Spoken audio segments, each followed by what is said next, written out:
Thanks for checking out Chamber Web TV. This is Cambridge Votes 2014. We're having conversations with the candidates for the upcoming October 27th municipal election. I'm Brian Butcher. I'm Vice President here at the Chamber. And right now it's my great pleasure to welcome into the studio Mark Hovey, candidate in Ward 8. Mark? Hi, Brian. Thanks for your time. Appreciate you coming. Well, thanks for having me. So it's the time is here. The candidate lists are announced. You've got 5 running in your ward. I do, 5. So you're out there hitting the bricks, talking to people? And I'm talking to people, starting to hit the bricks now, picking up signage shortly, and away we go. Are you having fun? I am. Right? I am. Good time, eh? Yeah, you know what? It's the community, and I like getting out, and I don't mind meeting new people. That's great. That's great. So, Mark, why are you running?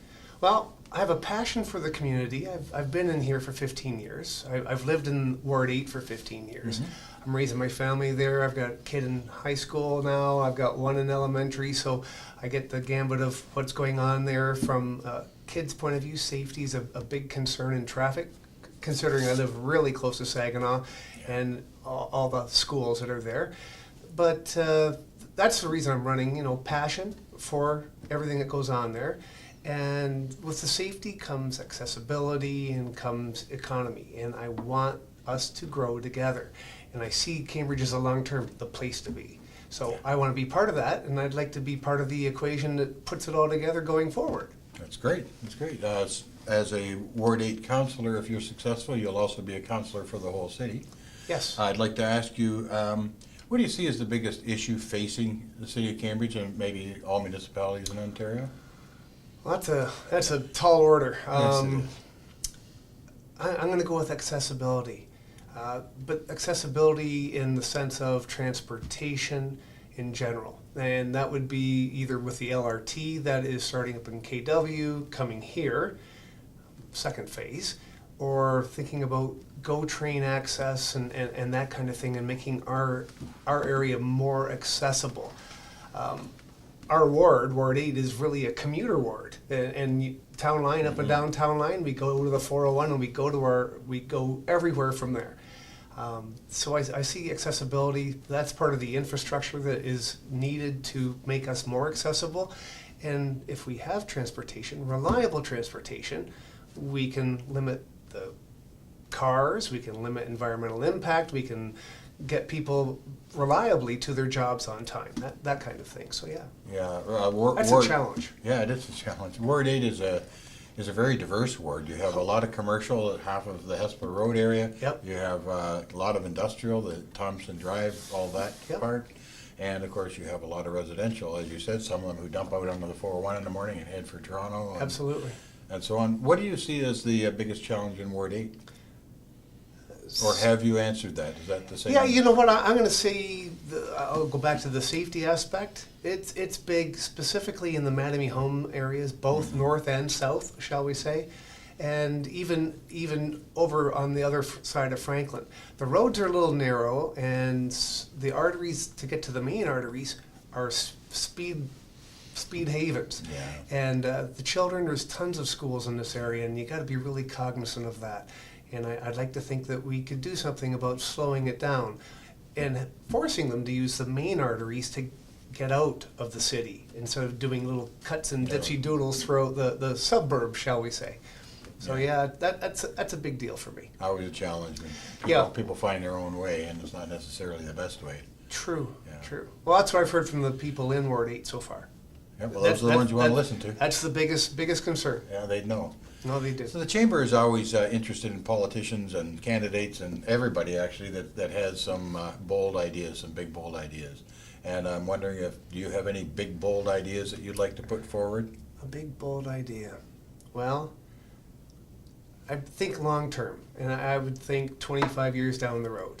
And I'd be looking at where do you want Cambridge to be in 25 years? You want people that are born here now, 25 years from now, you hope they've been educated and nurtured here, and they want to start their career and families here.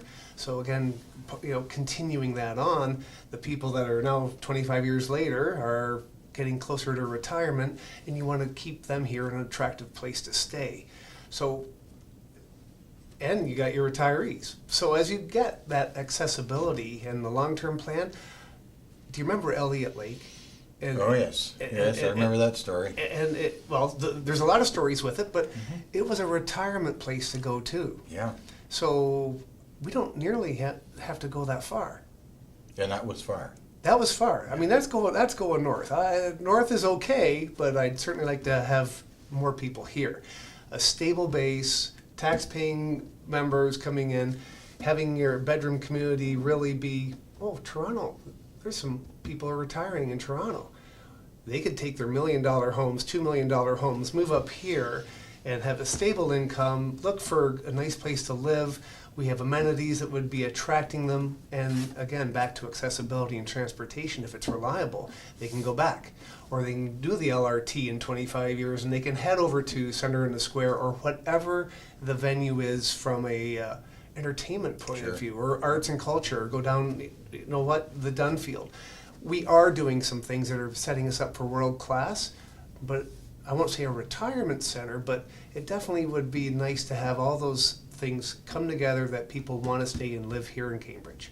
Well, I'll tell you, every year goes by, I'm more and more interested in the retirement community, for I like sure. that I too, yeah. don't know why that is, but it's a Yep. funny thing. You touched on LRT. I don't know if you know it, but the chamber was opposed to LRT as it was proposed, primarily because we really aren't happy about Cambridge ratepayers paying for a system that we aren't getting.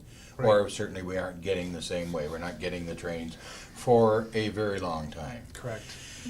However, that die is cast and LRT is on its way. So now we try to look to the future, and we're wondering if there are opportunities for a different kind of dialogue, some out of the box thinking to bring LRT to Cambridge in its full glory sooner rather than later.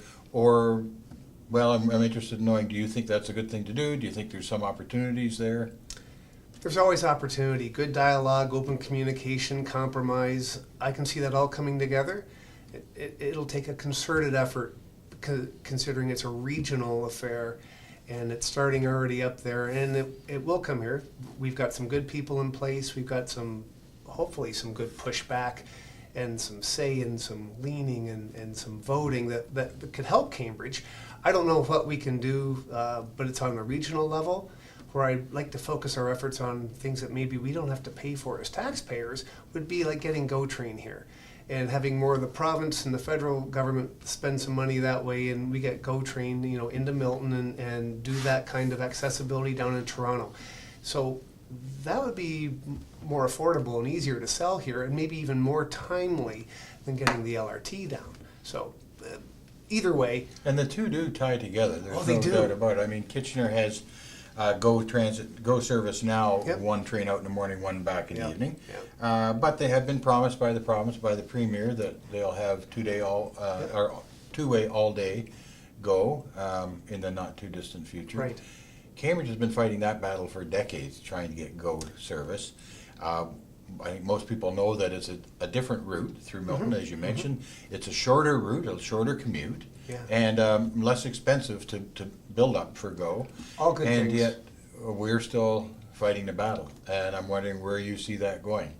Well, I'd like to be part of any economic development and transportation accessibility that would push that kind of venue. I think it would be an absolute advantage for Cambridge to have it. I'm no longer working in that neck of the woods. I used to have to drive that 401, 407 corridor for years, and I'm happy to say I'm close now. I'm in Kitchener, but you know what? I'd still use that service. I like the GO Train. I use it all the time to go into downtown Toronto, and again, accessibility. So whatever we can do, I'd love to be a part of it. Even if I'm not on council, I'd still like to be a part of it. So I want to make a difference. So I think that's a good way to go. GO Train. That's what we're looking for, people that'll make a difference. Right on. And GO would make a difference. Okay. You touched on a 25-year look ahead for Cambridge. Where do you see Cambridge being in 25 years? How do you see the community? Oh, I see changes. If we are wanting to be a vibrant community, we're going to have venues and services that other cities have. Maybe they take even for granted. Sure. we do need a big sportsplex. We do need to bring world-class items to Cambridge, or ready access, i.e. LRT, again, back up to Kitchener, or again in Toronto. So I don't know how to really answer that, but the infrastructure has to be in place. If we're bringing people here to live and to grow Cambridge, because you want to grow, you want to be always vibrant, that takes taxpayer dollars. It also takes investment, business investment, and you want to keep and attract business to Cambridge. And I don't know how to do that just yet. I mean, there are incentive programs out there, but it's maintain the business base here. I'm not saying that tech is the way to go. I'm not saying manufacturing is the way to go, but putting all your eggs in one basket doesn't sound like the right thing to do. So I'd like to think we're going to have a balanced economy. There's always going to be manufacturing jobs, but are there? Are there? Yes. Yeah, Cambridge is by far the largest manufacturing base in the region. Yes. I think we account for some 60% of the manufacturing in the region. Tech is certainly important, and we have some great tech companies. Tech as it applies to manufacturing as well, so advanced manufacturing. Absolutely. Tech isn't all about telephones and computers, for sure. Yeah, I'd like to see the same. So we're just about done here, Mark, but I wanted to mention that for the first time, Cambridge will have the opportunity to vote online or by telephone. This is a new thing in Cambridge. Great. We're the only municipality in the region that'll be doing that in this election, although it's been done in several municipalities around Ontario in the last election with great success and without all the fear that people can apply to it. Yeah. It has the opportunity, I think, to greatly increase our terrible voter participation levels and hopefully engage the younger people who are far more comfortable with technology and pulling out their phone and voting at 2 in the morning on the way home from the bar maybe sounds like a good idea to them. I hope it opens up conversations with people about voting, but also then about the candidates and the issues and so on, and there's more of that going on. I'm just wondering, how do you see online and telephone voting? Is this a good thing? I think it's a good thing. Matter of fact, with the economy and the business and everybody working as fast as they possibly can to make that dollar, they're looking to find ways to conserve time or save anything. Being able to vote from the comfort of your chair, I was going to say your underwear, but you can be in your underwear in your chair. You can be. It certainly isn't going to matter. I think they will look at the candidates. They will see things that are online. They will read articles online. If they do research, they'll pull up. They'll type in candidates' names. Everything is interconnected now. I mean, really. So having online voting, I think it's a good thing. Telephone voting is good too. I mean, you have the seniors that are having a hard time with, we'll say the 75 plus, because I think most seniors now in the 65, 70 range are still fairly comfortable with computers, but not all have them. So, I mean, it's advantageous. They don't have to get up. They could be in a wheelchair. You know, everything is access. Yeah. So why not online voting? Yeah, it opens up some new doors. It does. It does. For sure. Mark, before we wrap up, would you like to say a few words to the constituents in Ward 8? Yeah, I would. All right. As you know, I am running. I have been in the region for 15 years, and considering Ward 8 has been my home, and I've got a family and friends, and submit at the Y, volunteer. I want you to get out there and make a vote, and I want you to make your mark. Hovey, counselor for Ward 8. Together, we can make our mark. Thank you. And I want to thank you for tuning in again to Chamber Web TV for our conversation with the candidates. I want to remind you that October 27th is Election Day. You're welcome to go out to the polls and vote in the traditional method on your piece of paper, and that's fantastic. However, if you would like to, you have the opportunity this year in Cambridge from October 11th to October 25th, 24 hours a day. You can vote online or by telephone. Just watch for your voter registration card in the mail. It gives you all the details. Most important, take the opportunity, cast your ballot. Mark, thank you very much for being here today. Thanks, It was Brian. great talking to you, and best of luck in the election. Thank you very much. Thank you.